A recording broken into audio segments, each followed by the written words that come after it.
So let's watch another one. This one's not about Area 51. This one is inside the largest prison in Texas. I don't really know what he's in here for, like to look around for. I don't know if he's just basically seeing it, type like 60 days in type shit, or is he just literally talking to inmates, but check it out. Welcome to the largest prison in Texas, Cofield. Cofield, man.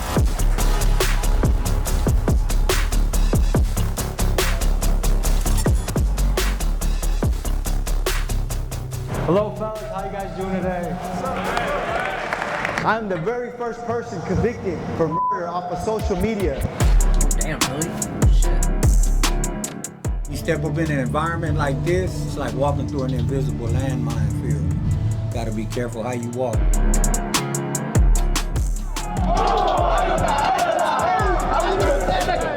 Me and my partners went to his side of town and we ended up jumping on his partners. That was the birth of the beef. The Cofield Unit. It's a name that new arrivals to the prison fear. For decades, it's carried a reputation as a brutal and unpredictable place. Located in Tennessee Colony and home to over 4,000 men, it is the largest prison in Texas. In cell walls, tensions can run high. There's racial conflict, gang rivalries, power struggles, and stabbings. Offenders here have taken lives, done armed robberies, and the most violent crimes you can imagine. Folks, this is a brutal place to be incarcerated. Like most prisons in Texas, it is without air conditioning, and here both inmates and staff suffer through temperatures that can reach over 110 degrees. So at work here are innovative programs that the Texas Department of Criminal Justice is piloting in an effort to rehabilitate these men so they can one day be well integrated back into society. The man that takes us into the Cofield Unit goes by Sambo. At one point, Sambo was a gang leader for one of the most powerful gangs in Texas. Of the 30 years he served in prison, 10 of them were in the Cofield Unit. He was once a man that had no regard for human life. But now, a changed man, he has dedicated his life to helping others break the cycle of violence and live a life built on purpose and positivity. Today, he brings... I ain't gonna lie, that's crazy to have that, like, that switch flipped. Like, he was all about the opposite way, like, taking life. He didn't give a damn about other people's lives. Like, then he just swapped to, like, caring and stuff like that. Like, damn, bro, I gotta be God, bro. That's crazy, bro, to even, like, have that kind of switch to flip. Like, wow. Brings us into the Cofield Unit to show us what he and the men have been working on. Join us now where no camera has gone before. Life is a mission, an adventure, a journey, and to those bold enough to dream and take action, treasure awaits them. So for the renegades, the outlaws, and the risk takers, this one's for you. This is the Underworld Collection, available only at TommyGMcGee.com.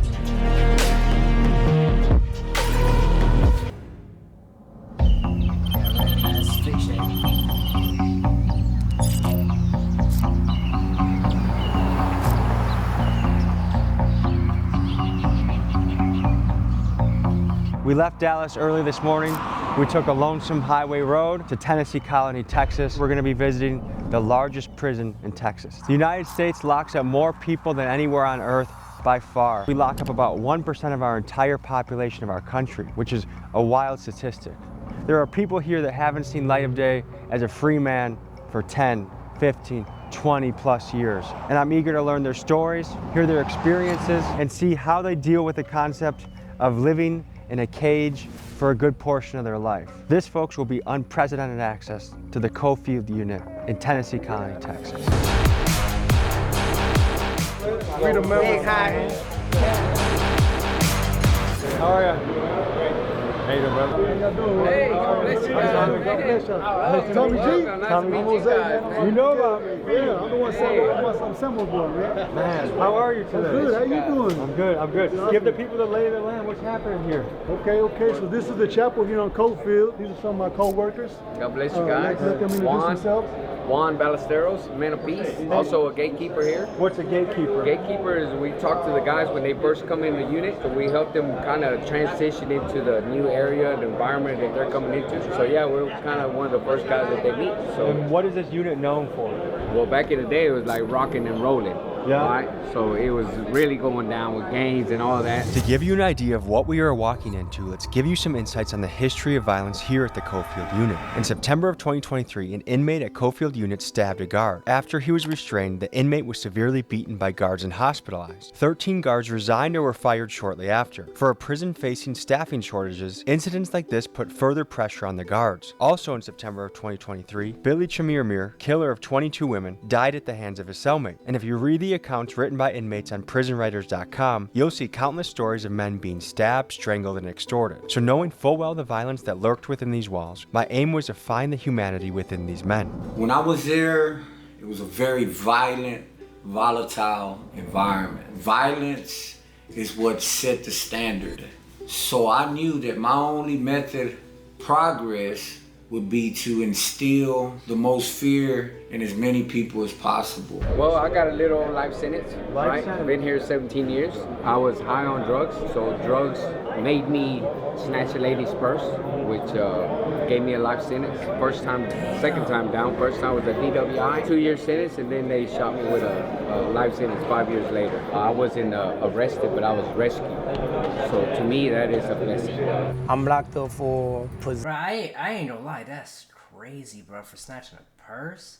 But he also had like the additional charges and shit like that. But dog, like, I'm thinking they all like took lives and shit like that, bro. Like, they just snatched a purse, bro, because he was on them drugs. Like, and he's still there, like, bruh, like, damn. Possession with the intent to deliver. And I've been locked up for about to be 16 years. Organized crime to with murder, you know what I'm saying? One of my partners we went to go meet up to fight outside this little parking lot or whatever, and in the midst of the fight supposed to happen, people started shooting, you know what I'm saying? Without saying something, you know. I'm an ex-Mexican Mafia gang member. I spent almost 13 years with that family. I'm not proud to say, but I stabbed somebody 22 times. Where were your parents in the picture? Well, my dad he had his own issues, and my mama was there. My mama got 7 kids. She had 7 kids by the time she was 28.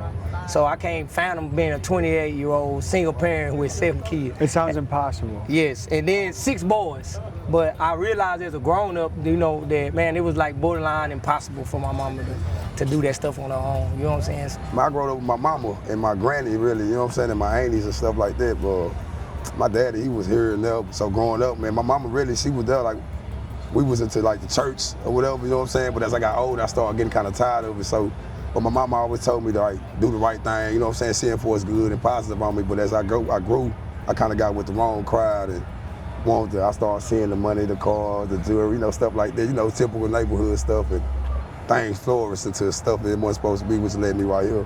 What message you have to the youth out there that are doing very risky things and they're not here yet, but they're on that path? You gotta stop and think before you start doing, man, because it's gonna lead you in a bad situation, man. In prison, like, this is not what's up, you know what I'm saying? And if I could have thought back before what I did as a youngster, I would have did something differently, you know what I'm saying? So the same hood or the same people you doing it for, when you get here, not gonna be here. What happened in your childhood and your upbringing that led to you becoming a killer? So there's some things, man, that I've talked to very few people about.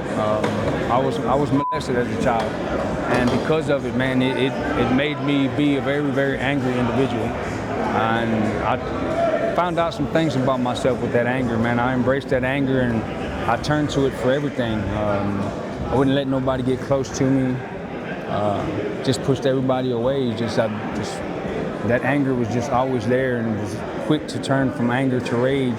Is there any opportunities here for therapy or to talk through some of the things that you've seen in your life? Well, I've talked to people who I know that are on the same page as I am, man, changing and growing up in life. I've talked to them about these things. Some of them are shocked at, you know, the things that I talked to them about what's happened and, you know, where it led me.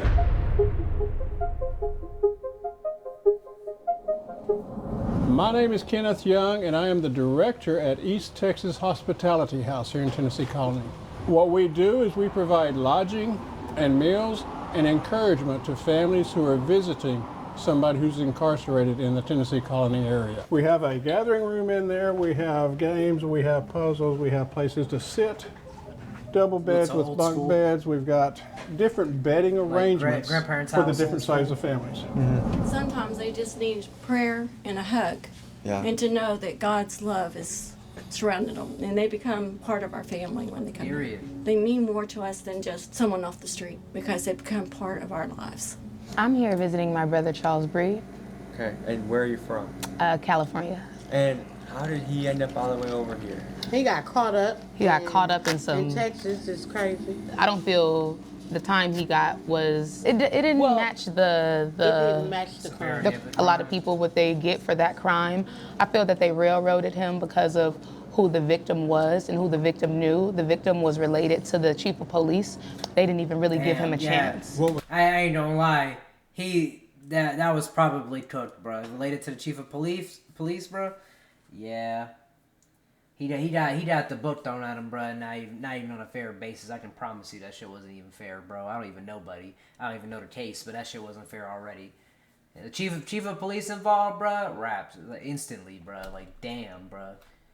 He unfortunately got the book thrown at him. He really did. What was the crime and what was the time? Murder, self-defense, and they gave him 50 years. They said he was guilty before they even said he was guilty. They said he was guilty 3 days before they even put the real motion, like, okay, you're guilty. Like, No, we are sacrificing, but it's a sacrifice that I don't mind. Because they railroaded my son, and like a crime was committed. Yes. But he was fighting for his life at the same time. Like, tell him that we love him, we praying for him. Charlie, you know I got you, baby. Tell him keep his head up and, just inspire others in there.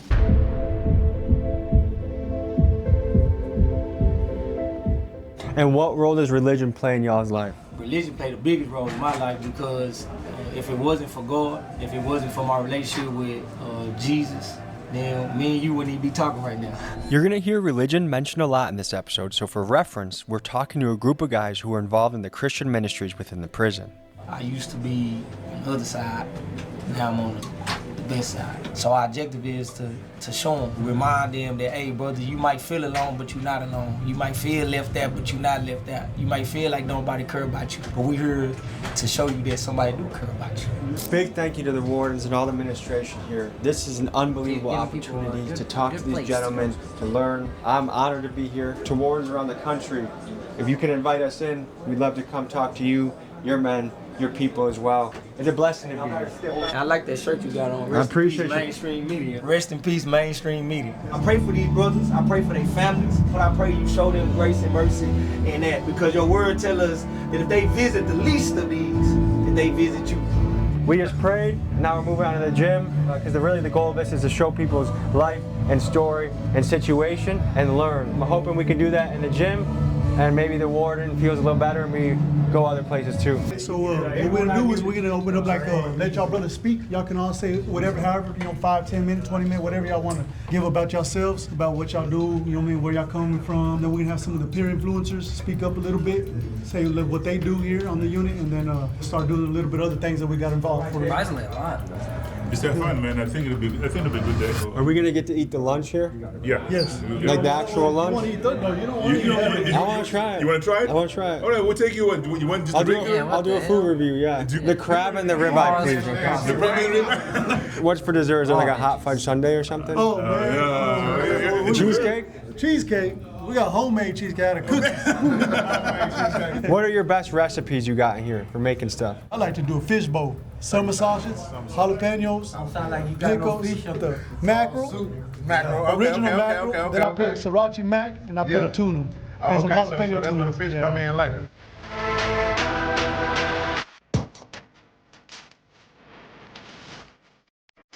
All that food, man, that's not good at all. Maybe that, them boiled potatoes. Boom. There you go, with the sauce. This is like a little thing for Glow that we do every Friday. And we're gonna do a little bit of performing in the front line, and we're gonna do a little bit of rap. I made the personal choice to become a better individual, to become a better man. And I fell into the street life. I succumbed to the elements of the street. If I was gonna be a gangster, I was gonna be the hardest gangster there ever was. I was involved at the highest level of criminality for a homicide I did not do. I took the blame because I didn't, snitch on nobody. I finally realized that I needed to use my influence in a positive and productive way. I renounced my membership in the gang and just started doing positive things on my cell block. And I'm out here in the free world doing the same thing that I was doing in there, but out here modeling it. I feel that, man. I had no idea until about 10 minutes before that I was going to be going up to give a speech in front of the inmates. Not only was I nervous, but I wanted to say something that actually mattered to these guys. Here's what I came up with. Hello fellas, how you guys doing today? So, my name is Tommy G.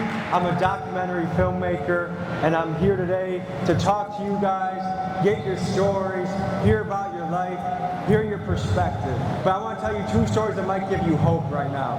There was a time in my life about 4 years ago, I hated my job, I hated where I was in life, I wasn't happy.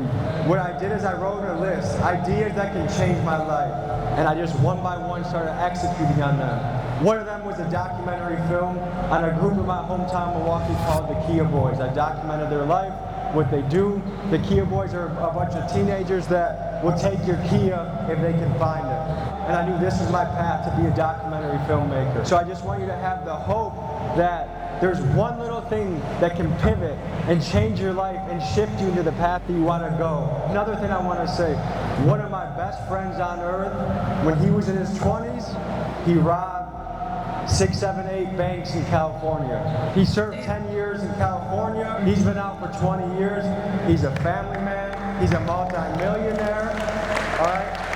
And he's someone that I love a lot. Brothers, I'm excited to talk to you. I'm excited to interview you. Come up and say hi to me, and thank you for having me today. That was a good offhand speech, though. That's something I never expected to do, but I'm glad I did. When life serves you on a path, sometimes you just gotta run and take it, even if it feels a little scary. If there's something you need to pull the trigger on in your life, what are you waiting for? Whatever y'all doing and whatever y'all dreaming about doing or whatever goals y'all making, bro, just don't give up, bro. I love y'all. How many of us wanted to be famous when we were kids? Raise your hand. Never in my wildest dreams did I think I would become famous for something I would regret later in life. I'm the very first person convicted for murder off of social media. If you look up Tienda versus State, I'm the very first one convicted through the United States. I'm posting pictures of myself, but because I had gang-related tattoos, they were saying that I was staying in contact or recruiting gang members. And then somebody started talking to me negatively on social media, so I started talking negative back, and that led into incriminating myself. It wasn't until a man came up to my cell one day and asked to pray for me. And you know what I did? The monster in me, I cussed this man out. F-bombs, the Lord names in vain. Come to find out, he was a unit chaplain. And as he's praying for me, I stop a mid-sentence to stop because he said that I would go back to population. I told him I'm in SEG, how am I gonna go back to population? My God could do the impossible. Do you actually believe in your life God can do the impossible? Yeah. Not only did God restore my family, my mom came to see me. And it wasn't until she came to Cofield and I finally got to hug my mother after 5 years. In a soft voice, she tells me like an angel, I'm so proud of you. God bless, and if it wasn't for God, I wouldn't be taking the steps today. Thank you, gentlemen. All right. I like this speech. That was really good. I like Tom's too, but that was good. Usually on Saturday, you go to church. That's about the only thing that we got to look forward to on the weekend. Church services, unless they have an event like this that we can come to. But most of the time, you got to get laid in. You got to know somebody that'll put you in. Monday through Friday, well, it all depends on what you're doing for yourself. Either you get involved in school, spiritual-based classes, or you can just get stuck on the wing and do nothing. What do a lot of the guys do here to pass time? me, I'm involved in spiritual faith classes. Right now, I'm involved in culinary arts class. So pretty much every day of the week, I'm involved with class. So 2 questions that a lot of people in society are asking right now. Number 1 is, does prison rehabilitate people? And number 2 is it the job of prison to rehabilitate people? Well, so I can say this. I just did 14 years down here. I stepped out for about a year and a half. You know, it boils down to what the person wants to do. You know, I know before I left, I wrote down a bunch of things that I didn't want to do, and I guess I still desired to do those things. I still wanted to use drugs, you know. Thanks to God, I came back with an 8-year sentence, and then this time, you know, my whole perception of prison has changed. To me, I see it as a school. You know, you have a lot of opportunities, so I'm taking advantage of every opportunity down here. I did 8.5 years of solitary confinement. 8.5 years? 8.5 years solitary. In a row? 8.5 years. How did you survive that mentally? Mentally, I read, I prayed, I worked out. I kept my mind focused. You know, don't get me wrong, I see people commit suicide, come out, get killed, get stabbed, you know, the whole 9 yards. But I seen it all, man. Himself, you name it. When a prisoner is deemed too dangerous for the general population, they are sent to a place designed to isolate and contain, solitary confinement. Here, they are locked in a windowless cell, no larger than a parking space, for up to 23 hours a day. Their only reprieve each day is a brief hour for exercise alone in another cage. Days blur into weeks, weeks stretch into years, and some inmates endure this for decades. This raises an unsettling question. Does solitary confinement cross the line into inhumane punishment, or is this a necessary evil? What do you do with inmates who have relentlessly and brutally attacked fellow prisoners or guards? This is a question that we as a society are still figuring out. Do you think that should be allowed to put a human in solitary confinement for 8 years? No, I think that's humane because I believe people deserve a chance. Now, if they're a threat to everybody, yeah, I mean, I can see what they're talking about, you know, but I mean, they would have to be a real serial killer, like not that's a psychological aspect. I did 5.5 years in set. You know, not everybody's mentally strong. You know, people are chemically imbalanced. You know, not everybody can deal with the solitude back there.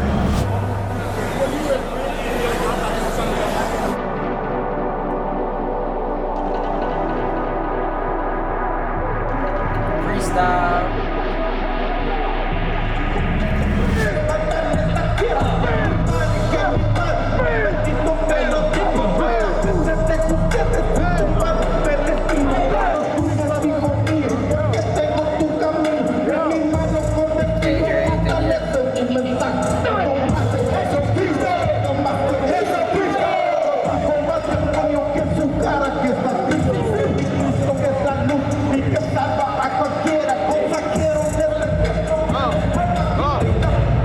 Have you eaten yet today? No, not yet.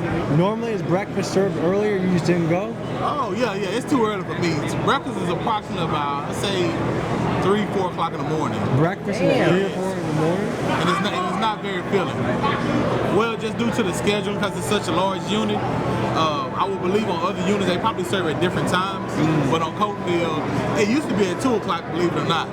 So in the morning. So and then you go back to sleep. And then you got to go back to sleep. And a lot of people have to get up and go to school and things of that nature there. So people are in general used to get up around about 3 o'clock and starting our day then, and then we'll end up going to bed around about 10, 11 o'clock at night. Bring them home. Bring them home. Bring them. Bring them. Finish it. Bring them. Finish it. Finish it. Bring them. Tired.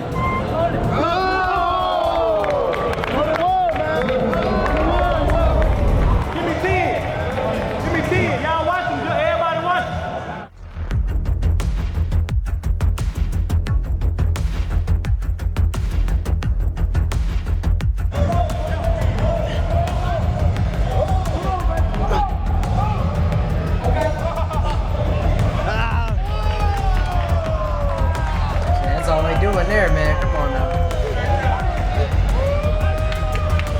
I need to get back to my push-up bag.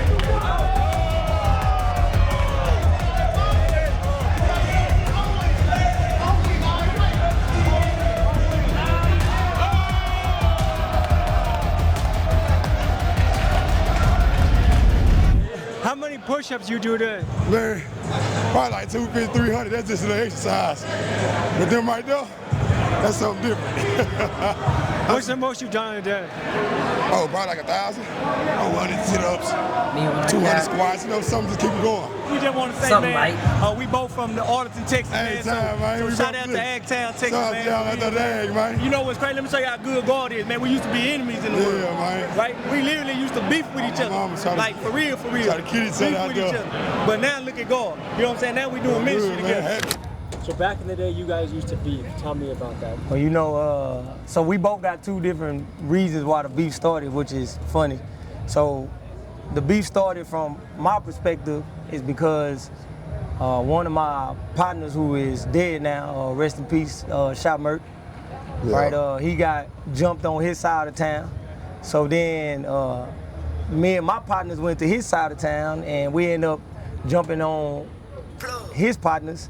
And then to him, that was the birth of the beef. When they jumped my people, they thought we jumped his people. I'm like, man, nah. So we clashed and started really killing each other for nothing, man.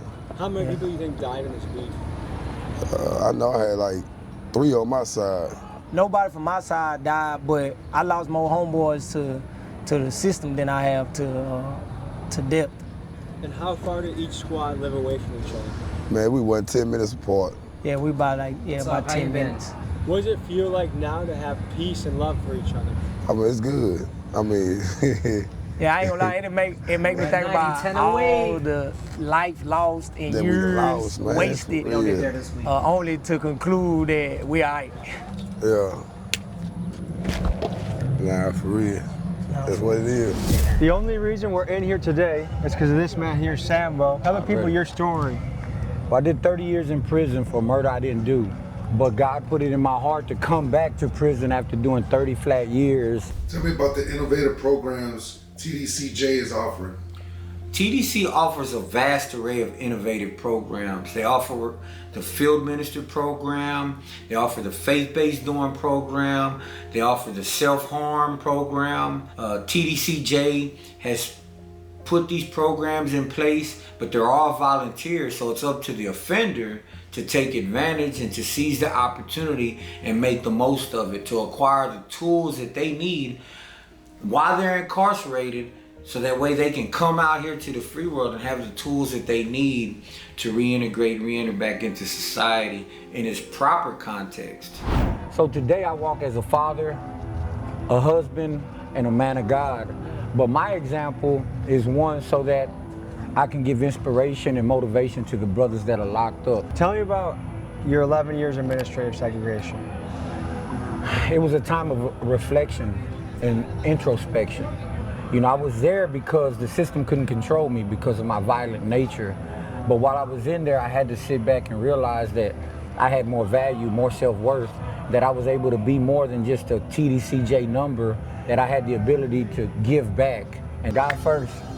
One big question we have to tackle is, when is the right time to release someone back into society? How can we evaluate when someone has truly changed and is no longer a threat to safety? The U.S. Department of Justice ran a 24-state study and concluded that 82% of inmates were arrested at least once more within 10 years of release. But why is this? Environment, job opportunities, socioeconomics. I mean, we are talking about millions of men that are oftentimes locked up during what is supposed to be the most productive and fruitful years of their life. And it's a shame, but I have one idea that might help. Most of these guys are released from prison without a dollar to their name, so many return to the same ways to make money that got them locked up in the first place. What if instead of these guys working for free, like they do in Texas, or 9 cents an hour like they do in Illinois, what if we paid them a little bit more, so that when a man who has served and worked for 10 years gets out, he has a nest egg in which he can rent an apartment, pay for transportation, and buy the necessities he needs to exist in the free world. Maybe I'm just a pot-smoking hippie for saying this, but if the goal is to truly rehabilitate these men and make society better, then let's put our money where our mouth is. It's such a simple concept that they won't do. They just won't do that. Like, and I don't know, to an extent I understand. It's like they got themselves in the situation, so I get it.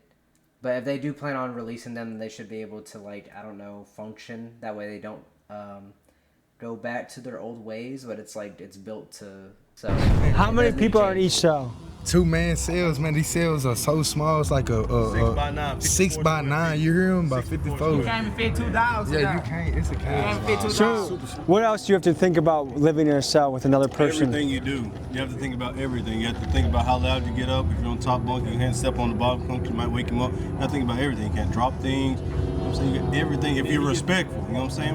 What do you wish would change about the justice system? I wish that they would really take an individual and look at the history that he has in his prison and the true change that he made. It's a lot of brothers in here that had committed crimes as kids and they're still in prison with too high sentences. And they've changed their lives. They done went to college. They done all type of things that get ignored, unfortunately. By show of hands, who would say they grew up in poverty? Show of hands, how many of you had your father in your life growing up as a kid? How many of you didn't? Do you feel like that was a big reason why you chose the path you did? Was a lack of a father? Of course, of course. My father was there. It was more so the attention. You know, I mean, I lived in the household with my dad, but he didn't show me that fatherly attention that I expected from my father. That's why I lacked that. How many of you think in some way prison was actually a blessing for your life? I'm here trying to pay the laws off. Somebody called the doctor, because I'm sick of this. In my heart, it was blacker than some licorice. And just like cinnamon, it was hard to swallow. Yeah, my old lifestyle, it was hard to follow. But Christ came. My life changed. He renewed my mind, new mind frame, filled with the Spirit. That's how I maintain. Now I do everything in Jesus' name. But it took me to getting locked up to find freedom. Met Christ and I realized I really need him. Cause like the children of Israel, I was lost people. Now I'm playing the role of Moses because I'm trying to lead them. And then it's over there like, man, nah, that wasn't it, G. It wasn't. But still, I like the message. I like the positivity. I'm vibing with that. I really am. That was Tommy G, largest prison in Texas. It was a lot less than I thought. I thought he was gonna show a little bit more, but he didn't really show that much for real.